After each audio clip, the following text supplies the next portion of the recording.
ಬೇಸಿಗೆ ರಜೆಯಲ್ಲಿ ಸವಿಕನ್ನಡ 1ನೆಯ ತರಗತಿ. ಈ ಪದ್ಯದ ಪ್ರಶ್ನೋತ್ತರಗಳನ್ನು ನೋಡೋಣ. ಬೇಸಿಗೆ ರಜೆಯಲ್ಲಿ ಕನ್ನಡ ಪದ್ಯ. ಕವಿ ವಿದ್ಯಾಸಾಗರ ಕುಕ್ಕುಂದ. ಬೇಸಿಗೆ ರಜೆಯಲ್ಲಿ ಅಪ್ಪನ ಜೊತೆನ ಹಳ್ಳಿಗೆ ಹೋಗುವೆನು.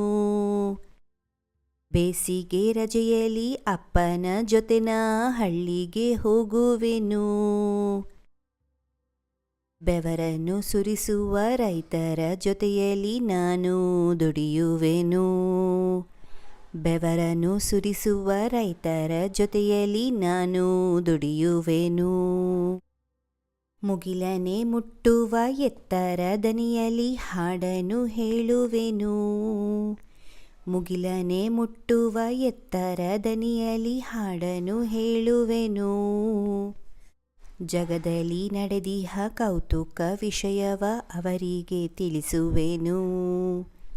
ಜಗದಲ್ಲಿ ನಡೆದಿಹ ಕೌತುಕ ವಿಷಯವ ಅವರಿಗೆ ತಿಳಿಸುವೆನು. ತೋಟದಿ ಬೆಳೆದಿಹ ಬಗೆ ಬಗೆ ಹಣ್ಣಿನ ಸವಿಯನ್ನು ಸವಿಯುವೆನು. ತೋಟದಿ ಬೆಳೆದಿಹ ಬಗೆ ಬಗೆ ಹಣ್ಣಿನ ಸವಿಯನ್ನು ಸವಿಯುವೆನು.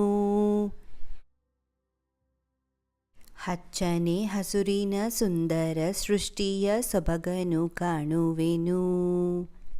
ಹಚ್ಚನೆ ಹಸುರಿನ ಸುಂದರ ಸೃಷ್ಟಿಯ ಸೊಬಗನು ಕಾಣುವೆನು.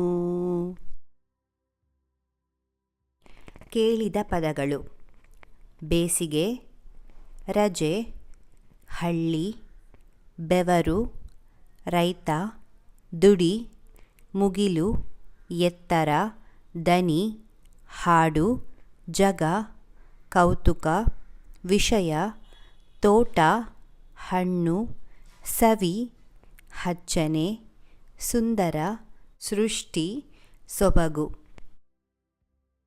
ಪದಗಳ ಅರ್ಥ: ರೈತ, ರೈತ ಅಂದರೆ ಕೃಷಿಕ.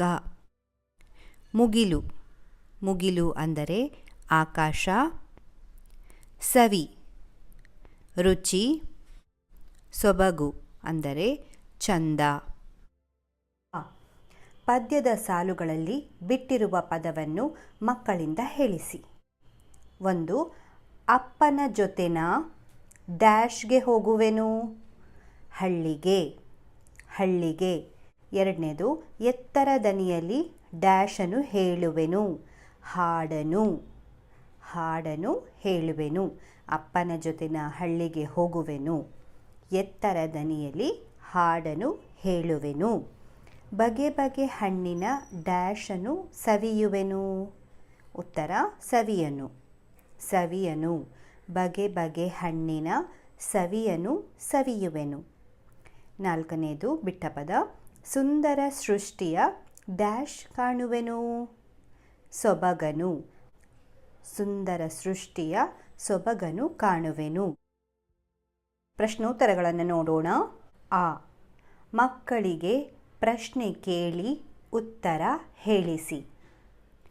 1ನೆಯ ಪ್ರಶ್ನೆ: ಕವಿಯು ಯಾರ ಜೊತೆ ದುಡಿಯುವನು? ಉತ್ತರ: ಬೆವರನ್ನು ಸುರಿಸುವ ರೈತರ ಜೊತೆ ಕವಿಯು ದುಡಿಯುವನು. 2ನೆಯ ಪ್ರಶ್ನೆ: ಕೌತುಕ ವಿಷಯ ಎಲ್ಲಿ ನಡೆದಿದೆ?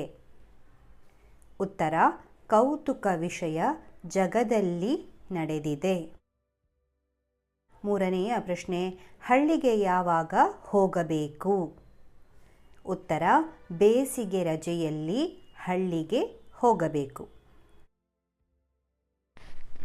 ಈ ಅ, ಆ ಮತ್ತು ಈ ಪಟ್ಟಿಯಲ್ಲಿರುವ ಶಬ್ದಗಳನ್ನು ಜೋಡಿಸಿ ಕವಿತೆಯ ಸಾಲುಗಳನ್ನು ಪೂರ್ಣಗೊಳಿಸಿ. ಇಲ್ಲಿ ಅ, ಆ, ಈ ಪಟ್ಟಿಯಲ್ಲಿ ಕೆಲವು ಶಬ್ದಗಳನ್ನು ಕೊಟ್ಟಿದ್ದಾರೆ. ಇದನ್ನು ನಾವು ಪೂರ್ಣಗೊಳಿಸಬೇಕು. ಉತ್ತರ: ಬೇಸಿಗೆ ರಜೆಯಲ್ಲಿ ಅಪ್ಪನ ಜೊತೆನ ಹಳ್ಳಿಗೆ ಹೋಗುವೆನು. 2. ತೋಟದಿ ಬೆಳೆದಿಹ ಬಗೆ ಬಗೆ ಹಣ್ಣಿನ ಸವಿಯನ್ನು ಸವಿಯುವೆನು. 3. ಜಗದಲ್ಲಿ ನಡೆದಿಹ ಕೌತುಕ ವಿಷಯವ ಅವರಿಗೆ ತಿಳಿಸುವೆನು. 4. ಮುಗಿಲನೆ ಮುಟ್ಟುವ ಎತ್ತರ ದನಿಯಲ್ಲಿ ಹಾಡನ್ನು ಹೇಳುವೆನು.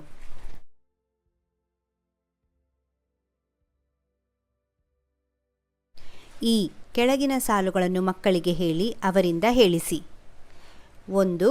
ಬೇಸಿಗೆ ರಜೆಯಲ್ಲಿ ಹಳ್ಳಿಗೆ ಹೋಗಬೇಕು. 2. ರೈತನು ಬೆವರು ಸುರಿಸಿ ದುಡಿಯುವನು. 3. ಜಗದಲ್ಲಿ ಕೌತುಕ ವಿಷಯಗಳು ನಡೆದಿವೆ. 4. ತೋಟದಲ್ಲಿ ಬಗೆ ಬಗೆ ಹಣ್ಣುಗಳಿವೆ. 5. ಸೃಷ್ಟಿಯು ಹಚ್ಚನೆ ಹಸುರಾಗಿದೆ.